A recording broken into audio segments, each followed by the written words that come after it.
uşaqlar, bugün sizlərlə birlikdə Stella soytaqdaqda bir dəqiqə beyzini düzəldim.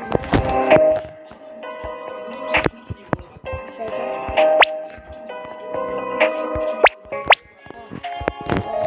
soytaqdaqda ikinci basitini eləyəcəm. İkinci basitini əvvəlki basit izlə elədim deyə bloklar azaldı. Üçüncü mərtəbə qalacaq və uzatmadan keçir.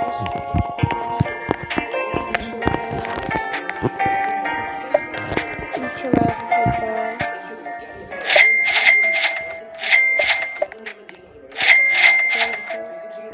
Lost Dragon Citos, Lakasabu karışır.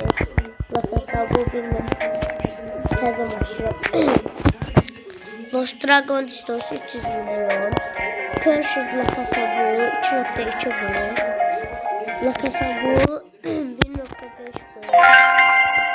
Miyav efekt, 3 efekt var, miyav da var. Lakasabu 2 milyar.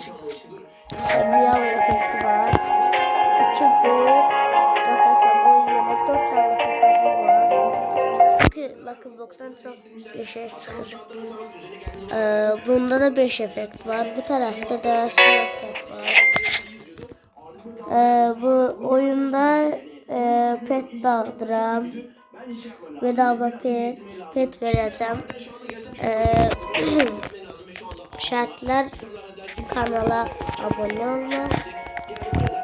Bir daha kanala abone olsun dersin. Kanala abone olanı teşvik ediyorum. Teşvik ediyorum. Smurf'taki teşvik ediyorum. 288 milyon. Smurf'ta boğazası da bu. Değil. O birisi de var.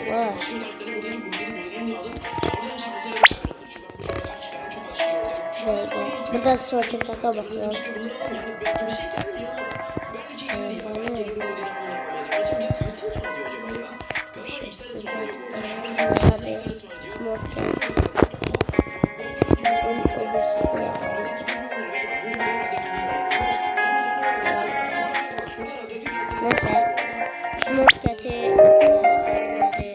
Teşvik edeceğim. Kanala abone ol. 10 abone yok. 20 abonede Smurfcat'i teşvik edeceğim. 30 abonede bunu edeceğim. 50 abone bunu edeceğim. Böyle bileceğim.